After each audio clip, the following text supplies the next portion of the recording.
So for this part, I want to talk specifically about your everyday life and how it's affected by your hearing. There are no wrong answers to these questions.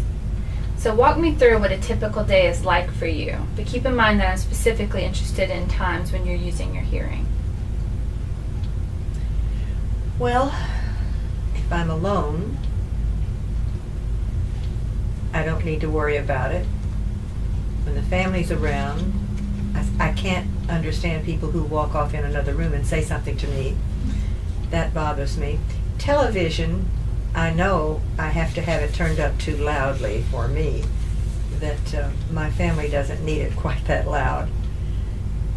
And then the telephone is a biggie for me because I talk a lot.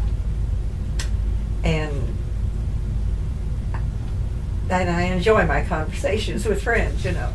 Okay, so you specifically mentioned when you're at home, when people are talking from the other room. Are there other times when you're at home that you find that you have difficulty? I just thought of something when we finished that question. So you specifically mentioned your husband. Is there anybody else that you talk to often during the day? My daughter, she lives with us. So what about when you're socializing?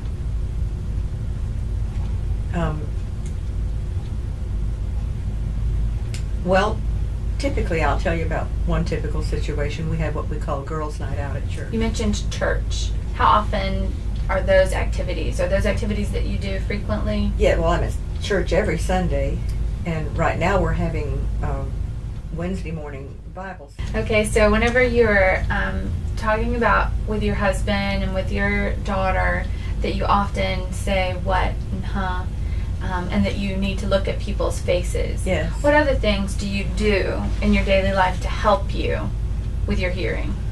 Oh, goodness. I don't know. Think about when you're talking on the telephone. Is there anything that you do to help you with your hearing? I have one phone upstairs that has a thing on it that makes it louder. Oh, good. And if I'm going to talk to someone who might be soft, I use that phone.